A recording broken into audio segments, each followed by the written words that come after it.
All right, guys, so here we go. The final act of Romeo and Juliet. I'm sure you're all disappointed to see this coming to a close, but that's all right. Don't be sad. I've got more fun and exciting learning activities planned for the coming weeks. So let's go ahead and hop to it. So just quick recap. Remember in Act 4, we just finished up with that absolutely heartbreaking scene where Juliet's parents and Paris and the nurse find her apparently dead body. We know Juliet has just faked her death thanks to a potion from Friar Lawrence in order to not have to marry Paris so that she can run away and live with Romeo in Mantua. Juliet's going to be buried in the Capulet tomb. Romeo, advised of what's happening by a letter from Friar Lawrence, will, with Friar Lawrence, break into the tomb, make away with Juliet, and then go live happily ever after, except we know that's not what happens thanks to the prologue, so let's find out what went wrong. Okay, so Act 5 begins in Mantua. Remember, Mantua is the city next door to Verona. It's where Romeo is staying now that he's banished. We see Romeo on stage alone. Again, here is a soliloquy. He's giving us his innermost thoughts. So listen to the words, see if you can't figure out what Romeo is saying here. If I may trust the flattering truth of sleep, my dreams presage some joyful news at hand. My bosom's Lord sits lightly in his throne, and all this day an unaccustomed spirit lifts me above the ground with cheerful thoughts. I dreamt my lady came and found me dead. Strange dream that gives a dead man leave to think, and breathed such life with kisses in my lips that I revived and was an emperor. Ah me, how sweet is love itself possessed, but when love's shadows are so rich in joy. So as you can see, the scene opens. Romeo's in a really good mood. He had a happy dream last night, and he feels like something good is coming. All of this, of course, is just Shakespeare taking that sharp, pointy stick of dramatic irony and turning it into a hammer, which he will lay on our hearts with all the force he can muster during this final scene. Remember, dramatic irony is where the audience knows what the characters don't. We know how this ends. Romeo doesn't. So he's like, man, something good is coming. I just had a great dream where I was dead, which is weird because I could think even though I was dead. But then Juliet came and kissed me awake, and then I was an emperor. So crazy. Love is awesome. Love is awesome because even when I don't have it, even the shadow of love fills me with happiness. And then Balthazar, Romeo's trusted servant, the man who helped deliver the rope ladder to the nurse, the one who knows everything that Romeo knows, comes in. He's booted, which means he's been traveling. All right. Now Romeo sees him coming and says, "News from Verona. How now, Balthazar?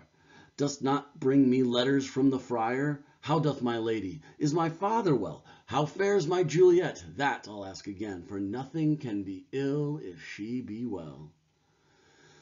So Balthazar shows up, and in the audience we don't know. Does he have the letters from Friar Lawrence? Does he have a message from Juliet? Or is he here carrying the news that, hey, Juliet's dead because he doesn't know about Friar Lawrence's plan?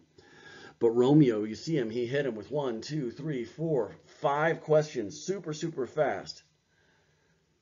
And let's find out what Balthazar has to say. Balthazar says, then she is well, and nothing can be ill. Her body sleeps in the Capel's monument, and her immortal part with angels lives.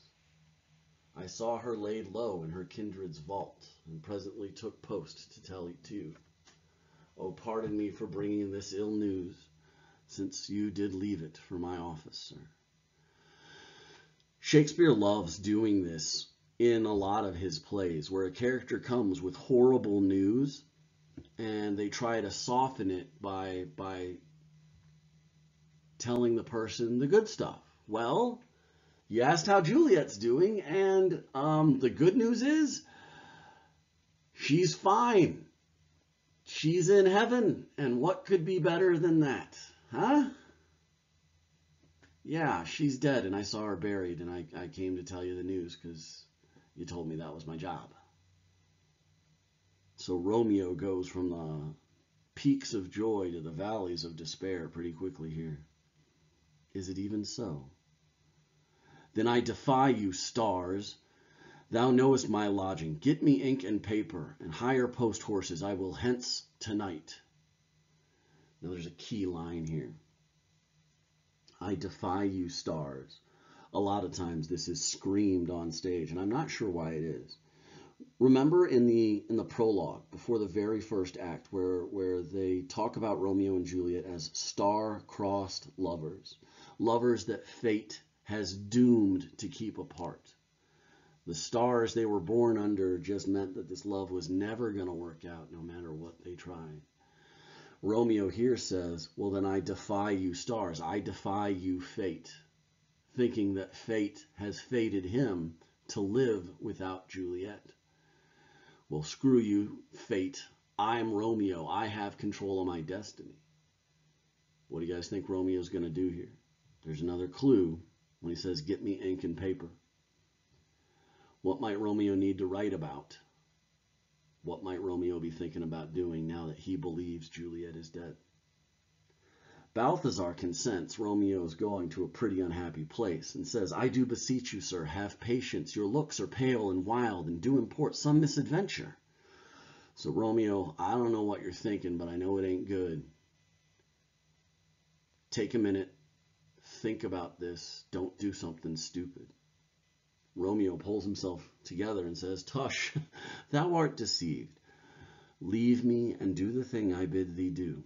Hast thou no letters to me from the friar? No, my good lord.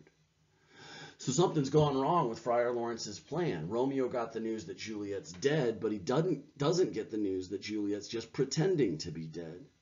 And now he's sent Balthazar to go get him an ink and paper and to hire out horses because he's leaving tonight. Where's Romeo going to do? Where's Romeo going to do? Where's Romeo going to go? What's he going to do? There we go, talking. Yeah, I'm an English teacher. So Romeo's reply to Balthazar is, no matter. Get thee gone and hire those horses. I'll be with thee straight. Balthazar leaves, and now again we get Romeo's soliloquy, Romeo's internal truth. And here's what he has to say. Well, Juliet, I will lie with thee tonight. Let's see, for means. Oh, mischief, thou art swift to enter in the thoughts of desperate men. I do remember an apothecary, and hereabouts he dwells, which late I noted, in tattered weeds, with overwhelming brows, culling of samples, meager were his looks, and sharp misery had worn him to the bones. And in his needy shop a tortoise hung, and an alligator stuffed, and other skins of ill-shaped fitches, and about his shelves a beggarly account of empty boxes, green earthen pots, bladders and musty seeds, remnants of pack thread and old cakes of roses were thinly scattered to make up show.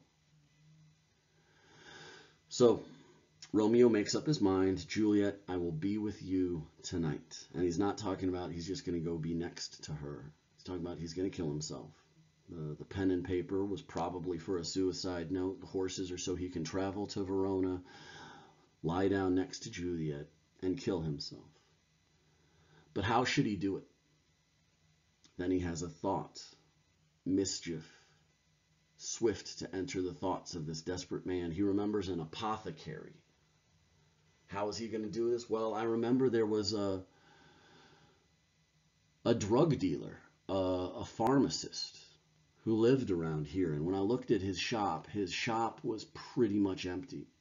He had empty boxes on the shelves to make it look like he had stuff to sell, but he didn't really have anything.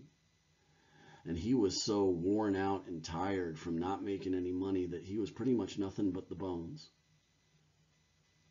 So, even in Shakespeare's time, primitive as the medicine was, there were medicine men, there were drug dealers. And Romeo remembers a particularly poor and desperate one living right around where he's walking right here. Noting his penury, to myself I said, and if a man did need a poison now, whose sale is present death in Mantua, here lives a caitiff wretch who would sell it him. So as Romeo, before he even knew about Juliet, was walking past this shop and this starving owner, He said to himself, man, if anybody ever needed to buy poison, this is the dude who would sell it to you. He's desperate enough that even though the penalty for selling poisons is death in Mantua, he wouldn't care because he's going to die anyway if he doesn't make some money. I bet he'd sell you poison even though it's against the law. Oh, this same thought did forerun my need, and the same needy man must sell it me. As I remember, this should be the house. Being holiday, the beggar's shop is shut. What ho, apothecary! So he goes to the apothecary's house, starts banging on the door, saying, hey, open up, open up. I know you're closed because it's a holiday, but I got business for you. The apothecary comes on stage. Who calls so loud? Come hither, man. I see that thou art poor. Hold, there is 40 ducats. Let me have a dram of poison, such soon speeding gear as will disperse itself through my veins, that the life-weary taker may fall dead, and that the trunk may be discharged of breath as violently as hasty powder fired doth hurry from the fatal cannon's wound. So Romeo doesn't waste any time. He doesn't try to work it into the conversation. So if I wanted to buy some poison, where would I go? He just straight up tells the guy, hey, here's the deal. I need you to sell me some poison, and I need it to be strong, and I need it to be fast. I need it to be so fast it's the same thing as powder fired from a cannon's womb. I need it to burn like gunpowder so that it will kill me fast. Romeo is not screwing around. He wants something that'll be quick and painless and done. The apothecary says, such mortal drugs I have, but Mantua's law is death to any he that utters them. Now Romeo has to overcome this pretty strong objection. If I sell you drugs like this, I could be killed, says the apothecary. But Romeo knows how to work him. He's already offered him 40 ducats. A ducat is the equivalent to what a working man would earn in 2 weeks. 40 ducats is almost a year's salary of a normal working class man. And here's this guy who probably hasn't eaten in a few days, pretty desperate for that money. So Romeo pushes it. Art thou so bare and full of wretchedness and fearest to die? Famine is in thy cheeks, need and oppression starveth in thine eyes. Contempt and beggary hangs upon thy back. The world is not thy friend, nor the world's law. The world affords no law to make thee rich. Then be not poor, but break it, and take this. Now, people love to put social commentary and criticism into the words that Shakespeare's characters say, and there's some strong social commentary going on here that still it echoes in our own modern age. Romeo's talking to a drug dealer, and he faces a very stiff penalty if he gets busted selling drugs. But Romeo's response to that is, how can you be so poor that you're dying and be scared to die? Famine is in your cheeks. I can see you're starving to death. I can see that you're starving in your eyes. No one respects you, and you have to beg in order to get anything you have. What has the world or the world's law ever done for you? If you're poor and if you're desperate, should you follow the laws? Romeo says no. Romeo is about to break one of the most sacred laws of his faith. He's going to kill himself. But he thinks it's justified because the law of God has, in his mind, cost him Juliet. So why should he follow God's laws anymore? Why should this apothecary follow the laws of Mantua if being a good law-abiding citizen, if being a good law-abiding citizen means that he's going to be poor, means that he's going to starve to death. So break the law and take my money. So the apothecary takes Romeo's money and says, my poverty but not my will consents. So because I'm desperate and I'm poor, I'm going to take your money, but I don't want to. Romeo doesn't care. He says, I pay thy poverty and not thy will. So the apothecary hands him the drugs and says, put this in any liquid thing you will and drink it off, and if you had the strength of 20 men, it would dispatch you straight. So here's the drugs. You put it in anything that's liquid, drink it, and even if it were 20 of you, you will die. Romeo hands him the gold and says, there is thy gold, worse poison to men's souls, doing more murders in this loathsome world than these poor compounds that thou mayest not sell. I sell thee poison, thou hast sold me none. Farewell, buy food and get thyself in flesh. Come cordial and not poison, go with me to Juliet's grave, for there I must use thee. So Romeo, once again, is trying to use his romanticism to redefine reality, to use language to change the world. Dude, it's okay. You didn't sell me poison. I'm giving you poison, poison in the form of gold. More people die for gold, for money, than ever die from your poison. That's the real evil in this world. He hands him the money, and he looks at the poison and says, come cordial. A cordial is like an after-dinner liqueur, something that you drink to help your digestion, to cleanse your palate. That's how Romeo sees this poison, because it's going to, in his own mind, take him to be with Juliet. All right. So now we start up scene 2. Romeo is on his way to Verona with the poison to kill himself next to what he thinks is the dead body of Juliet. Now we see Friar Lawrence's cell, where we get to find out why Romeo never found out about the secret plan to fake Juliet's death. Friar John comes on stage and starts calling, Holy Franciscan Friar, brother, ho! Friar Lawrence comes on stage. This same should be the voice of Friar John. Welcome from Mantua. What says Romeo? Or, if his mind be writ, give me his letter. So Friar Lawrence doesn't know that Friar John apparently has failed to deliver his letter. Let's find out why.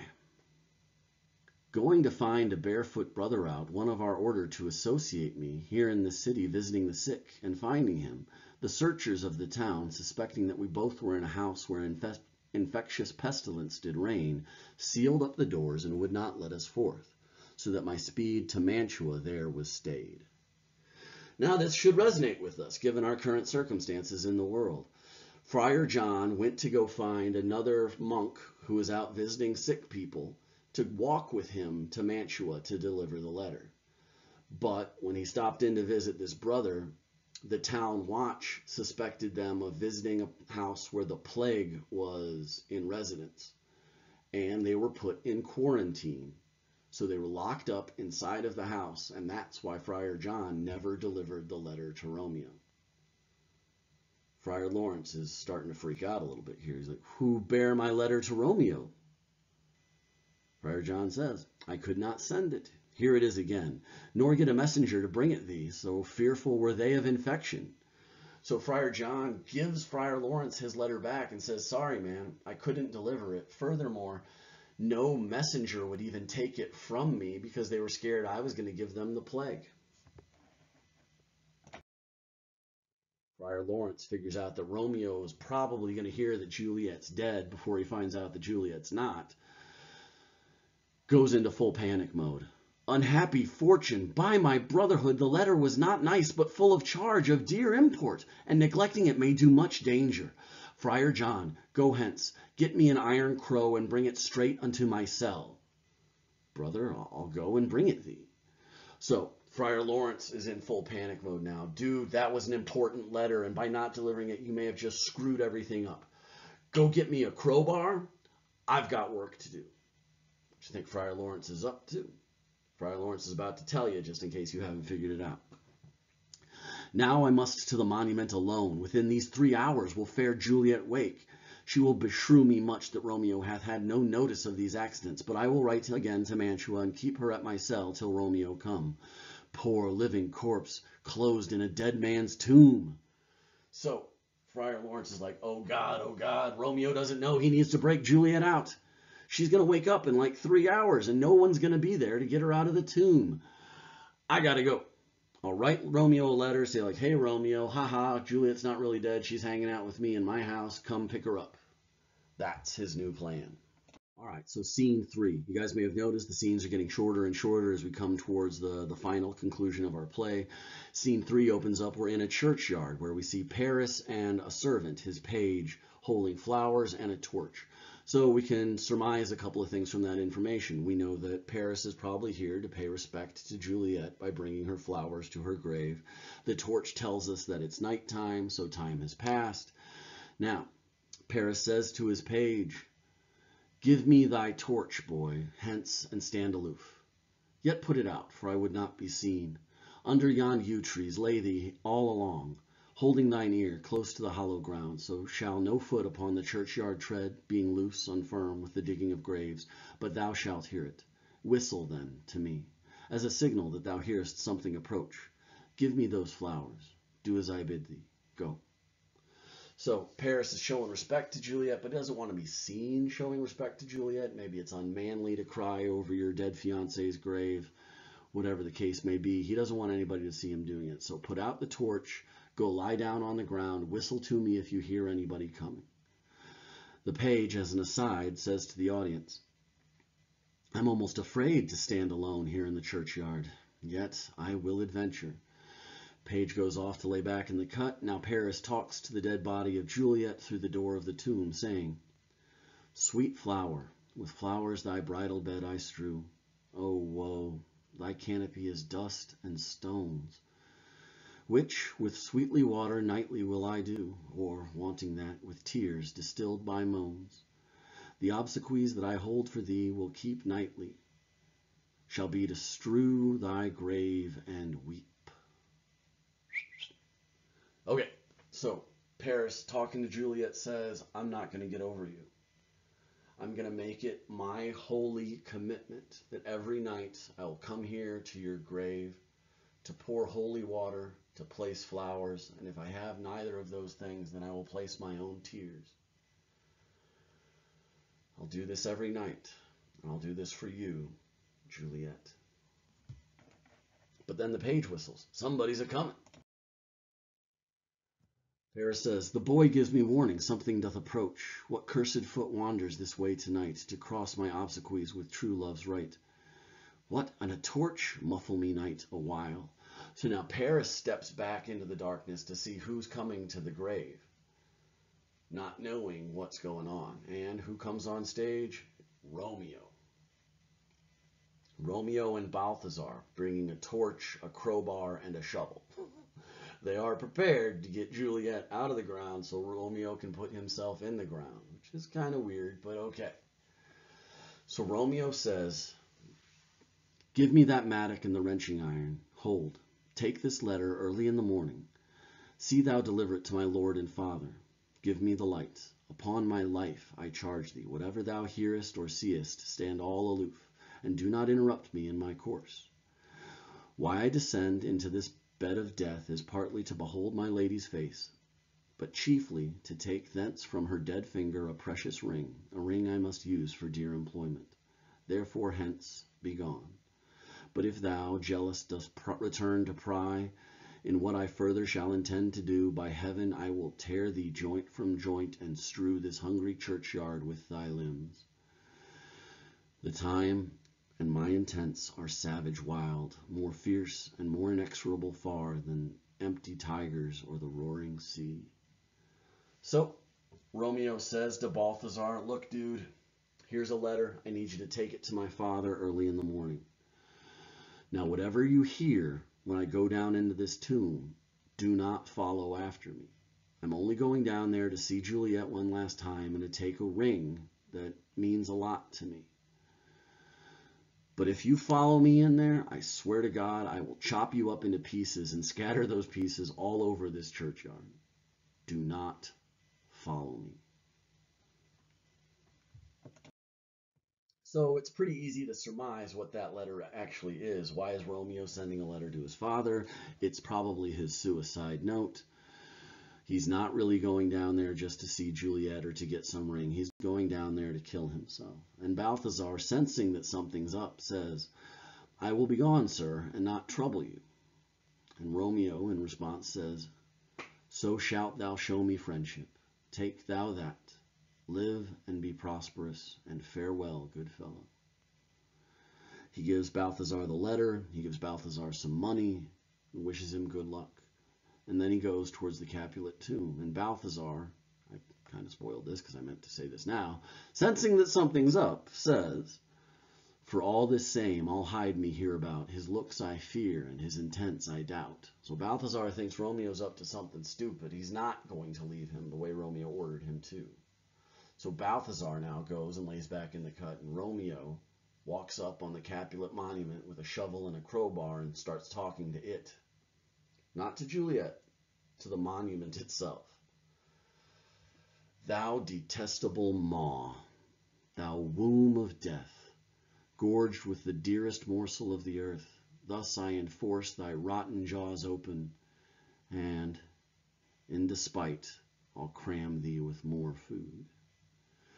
So, he's talking about the door to the Capulet tomb like it's a mouth, like a human mouth that's been choking on the most delicious thing that has ever been put on earth, the body of Juliet.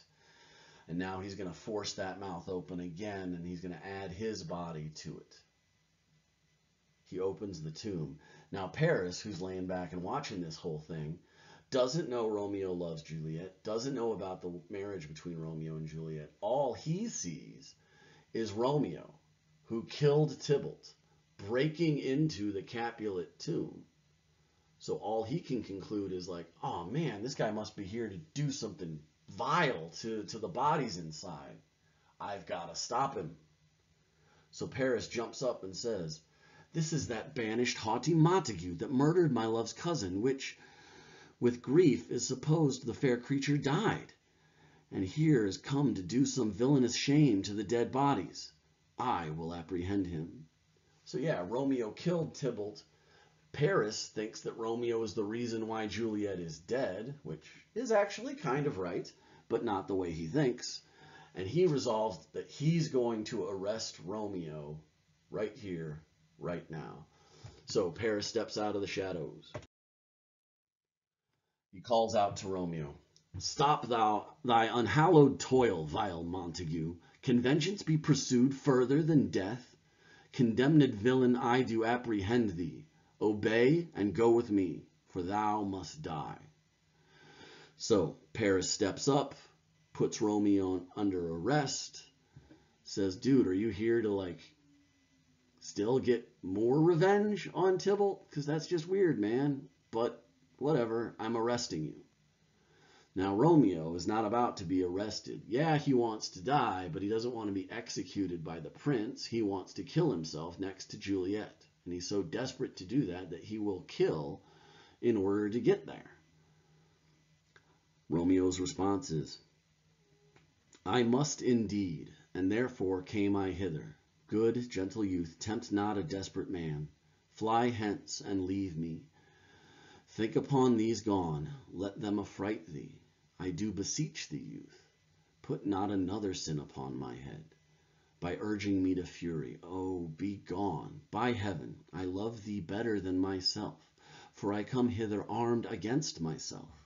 Stay not, be gone, live, and hereafter say, a madman's mercy bade thee run away. So Romeo is as honest as he can be with Paris, saying, dude, you don't understand why I'm here. I'm here to kill myself. I'm going to go down into the tomb and die. I'll kill you if you get in my way, but I don't want to. So here's your chance. Get out of my way, let me die, and everything will be fine. Now Paris doesn't understand what the heck Romeo is talking about, so he just says, I do defy thy conjurations and apprehend thee for a felon here. Romeo's getting tired of this. He's got a mission and Paris is just in the way. Wilt thou provoke me? Then have at thee, boy. They fight, and I think we know how this is going to go. We've seen Romeo fight. Paris has always been a little bit soft, so yeah. The page sees the fight break out and says, "Oh Lord, they fight. I will go call the watch." So now the page splits out of the graveyard to go get the guards, to go get the cops. After he leaves, Paris says, "Oh, I am slain." And then he falls. And with his dying breath, he begs Romeo, "If thou be merciful, open the tomb and lay me with Juliet." And then he dies. Now Romeo, who apparently in the darkness didn't even know who he was fighting, now gets a chance to look at who this is. "In faith I will. Let me peruse this face. Mercutio's kinsman, the noble County Paris. What said my man when my betossed soul did not attend him as we rode? I think he told me that Paris should have married Juliet. Said he not so, or did I dream it so? Or am I mad, hearing him talk of Juliet, to think that it was so? Oh, give me thy hand, one writ with me in sour misfortune's book. I'll bury thee in a triumphant grave." A grave? No, a lantern slaughtered youth. For here lies Juliet, and her beauty makes this vault a feasting presence full of life. Death, lie thou there, by a dead man interred. So Romeo carries Paris down into the tomb and fulfills Paris's last request. "Let me be buried next to Juliet." And then he's like, "Oh no, this is my dead best friend's kin. I just killed him too? Why was he even..."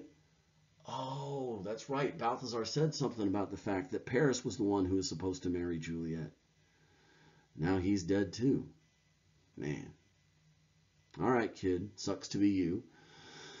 You're about to be buried by a dead man, because Romeo sees that he's already dead too, and he carries the dead body of Paris down into the tomb to put it next to Juliet before he kills himself.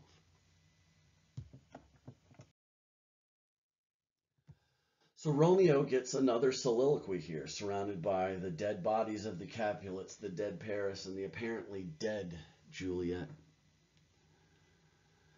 "How oft, when men are at the point of death, have they been merry, which the keepers call a lightning before death? Oh, how may I call this a lightning?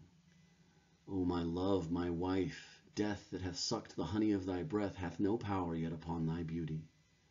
Thou art not conquered. Beauty's ensign yet is crimson in thy lips and thy cheeks, and death's pale flag is not advanced there." So a couple of things going here. Now, one, it's interesting that Shakespeare would write about this 500 years before we read it, but every year as a teacher, I do suicide prevention training.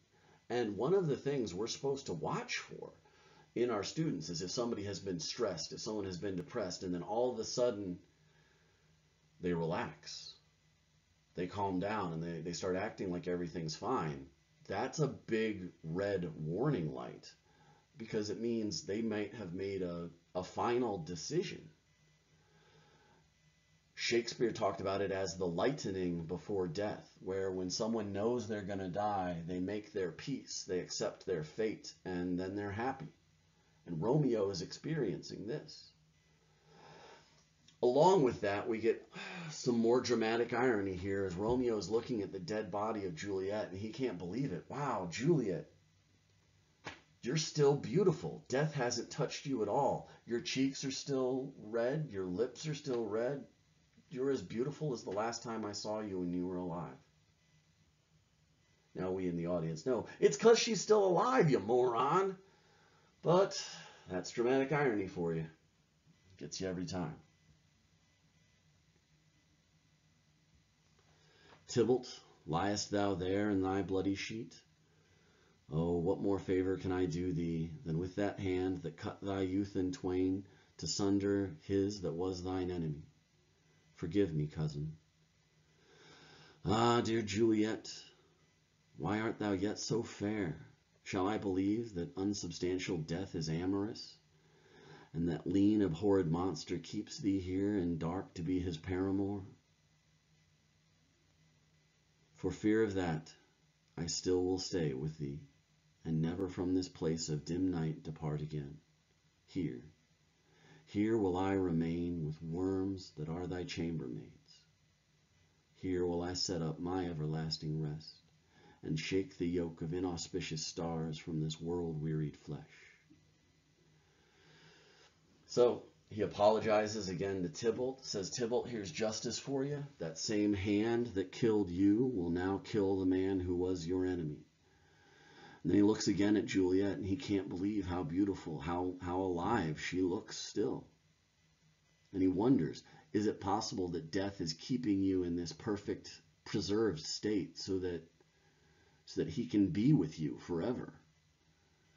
Well, Romeo's going to make sure that doesn't happen. He's going to lie down with Juliet too.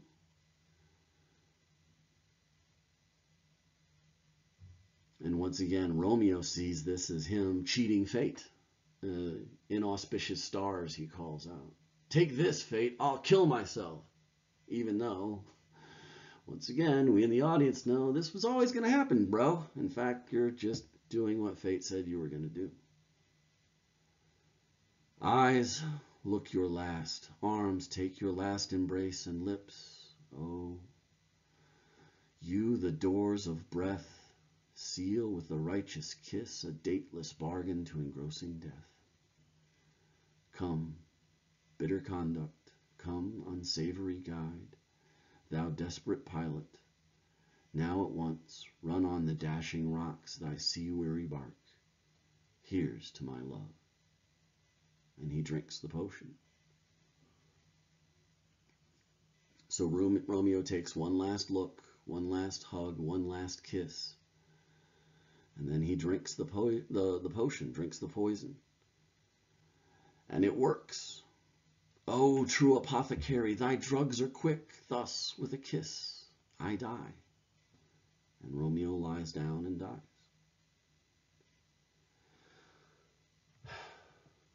Dramatic irony, man. Now outside, Friar Lawrence, with a lantern and a crowbar and a shovel, comes stumbling out of the darkness. Saint Francis be my speed, how oft tonight have I my old feet tumbled at graves. Who's there? Sir, here's one that's a friend, one that knows you well. Bliss be upon you. Tell me, my good friend, what is yon torched up there that vainly lends his light to grubs and eyeless skulls? As I can discern, it burneth in the Capel's monument. It doth so, holy sir, and there's my master, one that you love. Who is it? Romeo. How long hath he been there? Full half an hour. Go with me to the vault. I dare not, sir. My master knows not that I am gone hence, and fearfully did menace me with death if I did stay and look on his intents. So Friar Lawrence comes stumbling out of the darkness, cursing the fact that he's been tripping over every loose grave and falling into holes on his way to get to the Capulet monument because he's trying to make his way through a dark graveyard, but he's finally there. And then he sees Balthazar, and Balthazar's like, funny meeting you here. Romeo's inside. He's been in there for about half an hour. Friar Lawrence is like, okay, well, come on with me, dude. Let's go down there. And Balthazar's like, nope. Romeo threatened me with death if I stayed. I stayed, but I ain't going down there. Friar Lawrence's response is, stay then, I'll go alone. Fear comes upon me, oh, much I fear some ill unlucky thing. Balthazar's response is, as I did sleep under this yew tree here, I dreamt my master and another fought, and that my master slew him. Romeo! Alack, alack, what blood is this which stains the stony entrance of this sepulchre? What mean these masterless and gory swords that lie discolored by this place of peace? So Friar Lawrence starts finding clues. He gets to the door of the Capulet tomb, and there's blood on the ground. There are bloody swords lying next to the puddle of blood on the ground, and he's like, uh-oh, this is bad. He goes into the tomb calling, Romeo! Oh, pale, who else? What, Paris too? And steeped in blood. Ah, what unkind hour is guilty of this lamentable chance? The lady stirs. Juliet, Comes out of her snooze and says, "Oh, comfortable friar, where is my lord? I do remember well where I should be, and there I am. Where is my Romeo?" Ugh. So Juliet wakes up. She can't see in the darkness. She can't see the dead body of Paris and the dead body of Romeo sitting right next to her. She hears Friar Lawrence, sees him, and says, "Oh, I'm awake, and I'm right where I'm supposed to be. Where's Romeo?" Dramatic irony.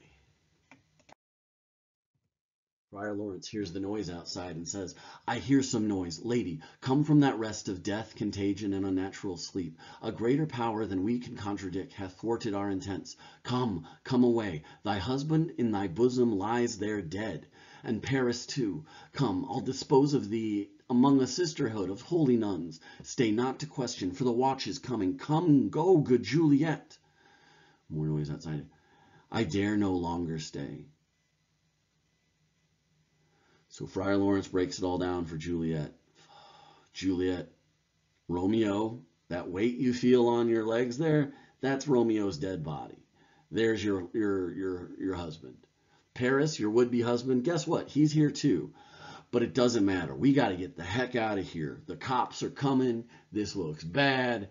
I will hide you with a bunch of nuns until I can figure out what to do." I don't think he actually was planning on going back for her. But Juliet, processing what the friar just laid on her, isn't going anywhere. "Go, get thee hence, for I will not away." And Friar Lawrence leaves. Now we see Juliet playing detective. "What's here? A cup closed in my true love's hand. Poison, I see, hath been his timeless end. O churl, drunk all, and left no friendly drop to help me after. I will kiss thy lips. Haply some poison doth yet hang on them, to make die with a restorat." And she kisses him. "Thy lips are warm." So Juliet just missed him. Romeo is still warm. She finds the cup that he used to drink his poison, tries to drink any that's left herself so that she can die too, but the cup is empty. Well, if the cup is empty, maybe some poison is still on Romeo's lips. She kisses him, no dice. Outside, the first watchman says, "Lead, boy. Which way?" And Juliet says, "Yea, noise? Then I'll be brief. Oh, happy dagger." She snatches up Romeo's dagger. "This is thy sheath." And she stabs herself. "There rust, and let me die." She falls on top of Romeo's body and dies. So there you have it. We finally see how these two kids come to their untimely end, how they end up committing suicide. Romeo kills himself thinking that Juliet's dead. Juliet wakes up to find Romeo actually dead and then stabs herself with his dagger because there was no poison left. As Juliet is bleeding out on top of Romeo, the watch comes in, and the page of Paris is leading them, showing them where to go. This is the place there where the torch doth burn. Now we see Verona CSI start to break down the crime scene. "The ground is bloody. Search about the churchyard. Go, some of you. Whoever you find, attach. Oh, pitiful sight.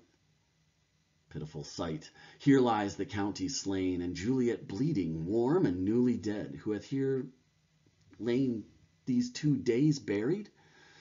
Go, tell the prince, run to the Capulets, raise up the Montagues, some other search.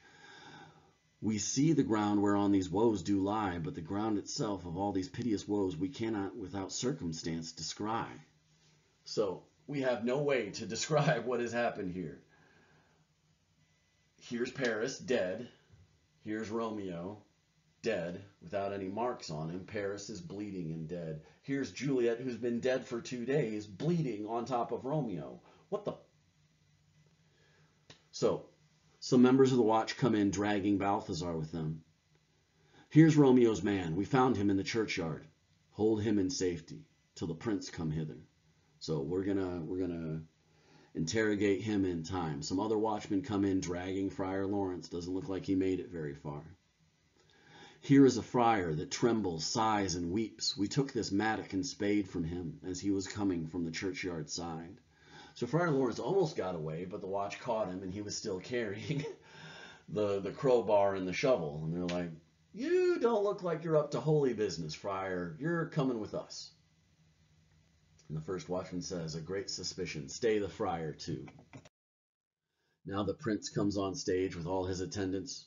"What misadventure is so early up that calls our person from our early morning's rest?" "So why'd y'all get me out of bed?" says the prince. Capulet and Lady Capulet and others come on stage as well.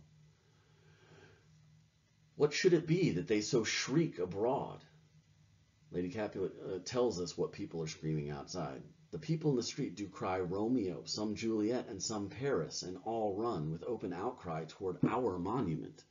So the Capulets are just as confused as everybody else. They're like, what's going on? Why is everybody outside talking about Romeo and Juliet and Paris? And what is going on here? The prince replies to them, "What fear is which startles in our ears? Sovereign, here lies the County Paris slain, and Romeo dead, and Juliet dead before, warm and new killed." So the first watchman is like, "Dude, if you can figure this out, here's the situation. Paris is dead, Romeo's dead, and Juliet, who we thought was dead, is warm and dead again." Ah! So the prince says, "Search, seek, and find how this foul murder comes." So now they introduce the people they've arrested. "Here's the friar and slaughtered Romeo's man, with instruments upon them fit to open these dead men's tombs." Capulet, looking at his daughter now, says, "Oh heavens, oh wife, look how our daughter bleeds. This dagger hath mistaken for... Lo, his house is empty on the back of Montague, and is missheathed in my daughter's bosom." So now they're looking at like, where did she even get this knife that she's bleeding from? Like, oh snap, Romeo has a sheath that's empty on him. So she's dead with Romeo's dagger. Did Romeo bring our daughter back to life to kill her again? Huh? Lady Capulet says, "This is about all she can handle. Oh me, this sight of death is as a bell that warns my old age to a sepulchre." So Juliet's mom doesn't know what's going on, but it's more than she can handle, and she feels like she's dying too. Now Montague, Romeo's dad, comes in with his followers. "Come, Montague, for thou art early up, to see thy son and heir more early down." Which is a pretty cold-blooded thing for the prince to say, but you got to understand, Paris was his kinsman too. So now, with the Capulets and the Montague, he's lost Paris and Mercutio, his own blood. And I don't think he's particularly interested in the Montagues or the Capulets' feelings right now. So he greets Romeo's dad by saying, "Oh, I'm glad you're up early. Come here and look. Your son's here early too. Early to be dead, in that he's younger than you, but he's still dead." And Montague, in his shock, says, "Alas, my liege, my wife is dead tonight. Grief of my son's exile hath stopped her breath. What further woe conspires against mine age?" So Montague already has some bad news. His wife is dead. The shock of Romeo's banishment has killed her, or maybe she killed herself. We don't really know. But that's the story that Montague is telling. So the prince just points to the dead body of Romeo and says, "Look, and thou shalt see." Now it's interesting here the way Montague talks to Romeo. I think it's in some ways understandable, but it tells you a lot about Romeo's relationship with his dad, which hasn't really been explored in this play.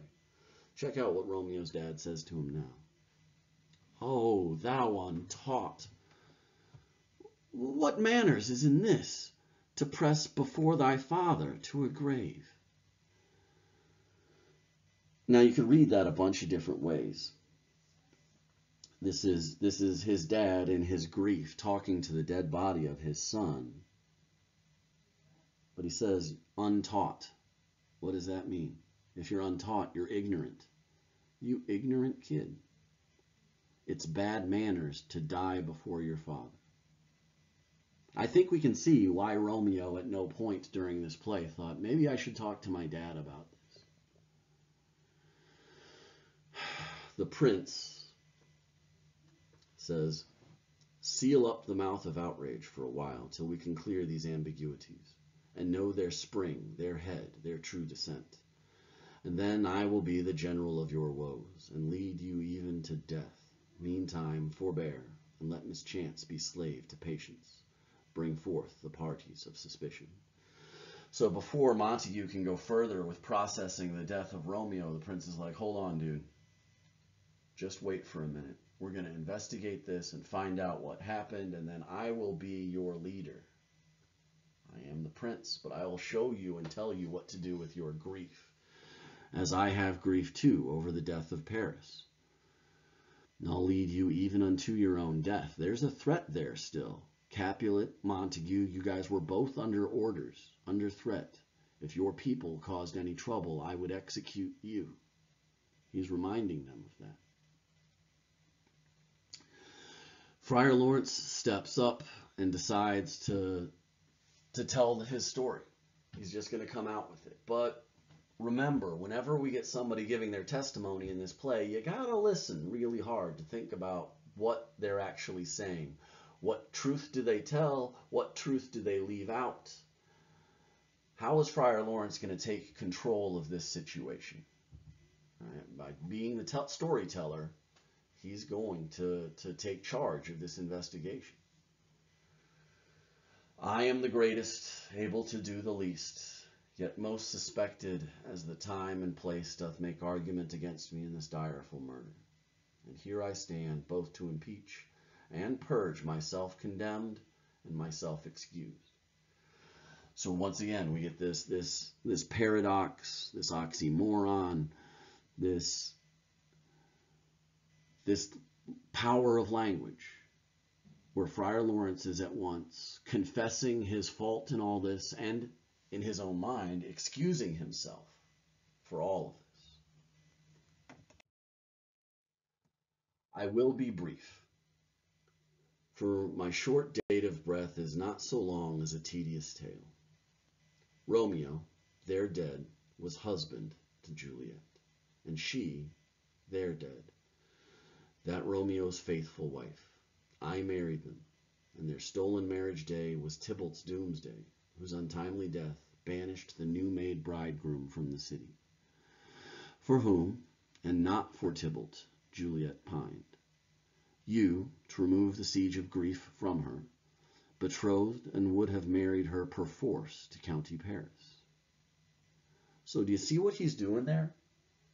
He starts out by saying, this is my fault. I'm the one who married Romeo to Juliet and Juliet to Romeo. But it's your fault, Capulets.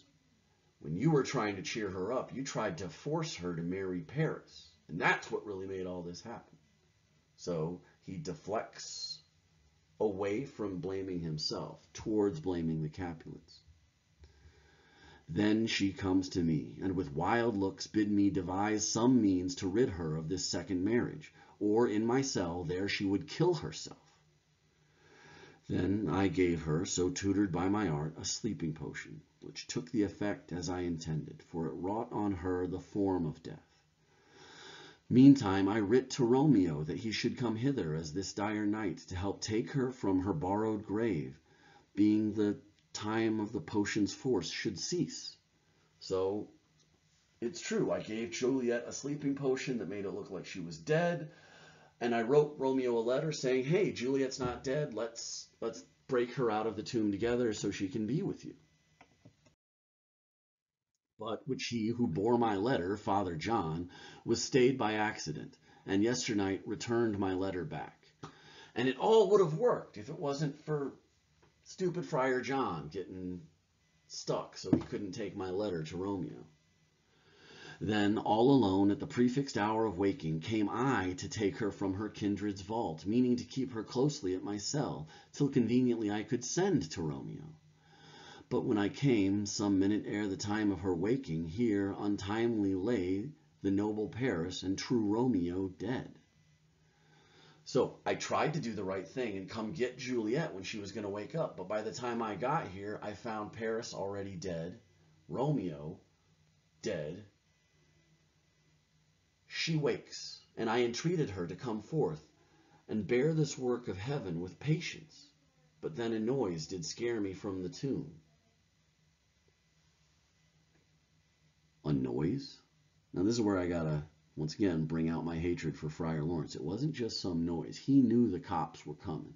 And he ran because he didn't want to get caught, not because he was scared of some noise. He left Juliet alone in that tomb with her dead husband and her dead would-be husband and her dead cousin, knowing that she would probably get up to no good, knowing that this was a terrible situation to leave her in, to save himself. Screw that guy. And she, too desperate, would not go with me, but as it seems, did violence on herself. All this I know. And to the marriage her nurse is privy, and if aught in this miscarried by my fault, let my old life be sacrificed, some hour before his time, unto the rigor of the severest law. So I swear everything I'm telling you is the truth. The nurse knew about the wedding. You can ask her. So once again, you can blame the nurse too. And if you decide all this is my fault, go ahead and execute me. I understand.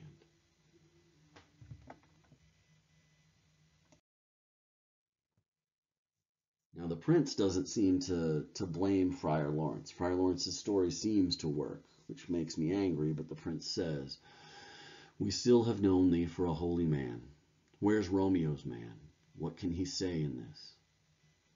Balthazar steps up and says, "I brought my master news of Juliet's death, and then in post he came from Mantua to this same place, to this same monument. This letter he early bid me give to his father, and threatened me with death going in the vault. I departed not, and left him there." The prince says, "Give me the letter, I will look on it. Where is the county's page that raised the watch? Sirrah, what made your master in this place?" "He came with flowers to strew his lady's grave, and bid me stand aloof, and so I did. Anon comes with light to open the tomb, and by my master drew on him, and then I ran away to call the watch." The prince reads the letter and says, "This letter doth make good the friar's words. Their course of love, the tidings of her death, and here he writes that he did buy poison of a poor apothecary, and therewithal came to this vault to die and lie with Juliet.